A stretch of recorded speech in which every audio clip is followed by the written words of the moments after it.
Assalamualaikum warahmatullahi wabarakatuh. Saya Espina Bebiola dari kelompok 9 ingin melanjutkan presentasi kelompok kami, yaitu bagian C. C. Hukum hutang piutang atau al-qard.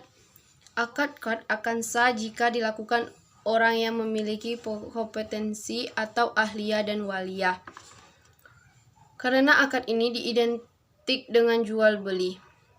Selain itu harus dilakukan dengan adanya ijab dan kabul, karena mengandung pemindahan kepemilikan kepada orang lain. Menurut Syafi'iyah dan Hanabiyah, dalam akad qard tidak boleh ada khiyar majelis ataupun khiyar syarat. Maksud dari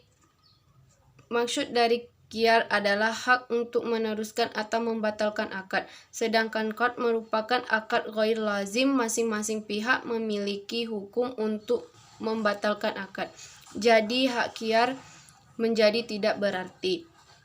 Menurut Hanafiyah, setiap pinjaman yang memberikan nilai manfaat bagi mukrid, maka hukumnya haram sepanjang dipersyaratkan dalam akad. Jika tidak dipersyaratkan, maka diperbolehkan. Begitu juga dengan hadiah atau bonus yang dipersyaratkan. Muktarid diharamkan memberi hadiah kepada mukrid jika maksud pemberian itu untuk menunda pembayaran. Begitu juga pinjaman dengan syarat tertentu. Misalnya mukrid akan memberikan pinjaman kepada muktarid jika mau menjual rumahnya kepada mukrid. Hal ini tidak diperbolehkan karena ada larangan hadis Nabi untuk menggabungkan akad pinjaman dengan akad jual beli. Menurut Malikiyah, qard hukumnya sama dengan hibah, sadaqah dan ariyah, berlaku dan mengikat dengan telah terjadinya akad atau ijab dan kabul. Walaupun muktarid belum menerima barangnya, dalam hal ini muktarid boleh mengembalikan persamaan sejenis barangnya, baik barang tersebut mutsil atau ghair mutsil. Apabila barang tersebut belum berubah dengan bertambah atau berkurang. Apabila barang telah berubah, maka muktarid wajib mengembalikan barang yang sama.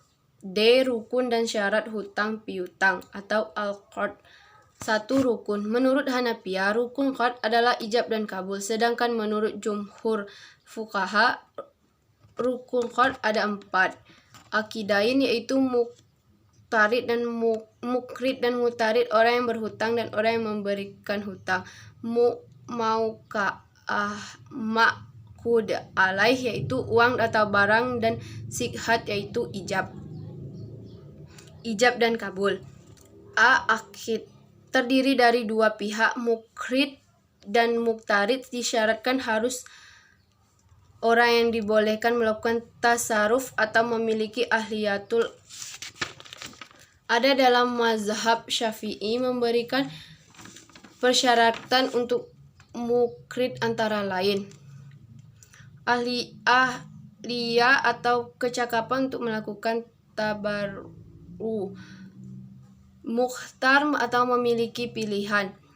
Sedangkan muktarid disyaratkan harus memiliki ahliyah atau kecakapan untuk melakukan muamalah seperti balik, berakal, dan tidak mahjur alaih.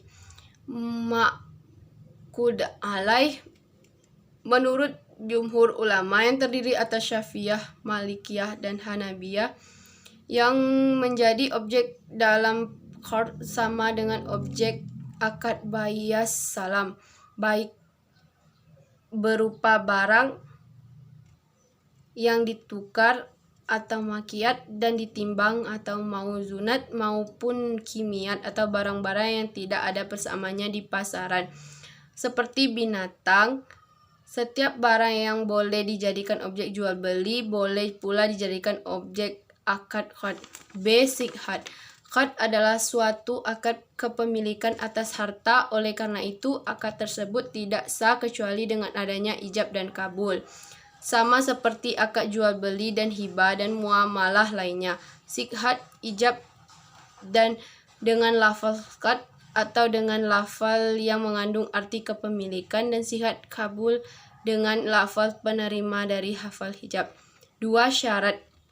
Satu syarat sahnya qard adalah orang yang memberi pinjaman atau mukrid benar-benar memiliki harta yang akan dipinjam tersebut. Harta yang benar-benar dipinjamkan hendaknya berupa harta yang ada padanya atau barang misli, baik yang bisa ditimbang, diukur maupun dihitung. 2. Adanya serah terima barang yang dipinjamkan dan hendaknya tidak terdapat manfaat atau imbalan dari akad ini bagi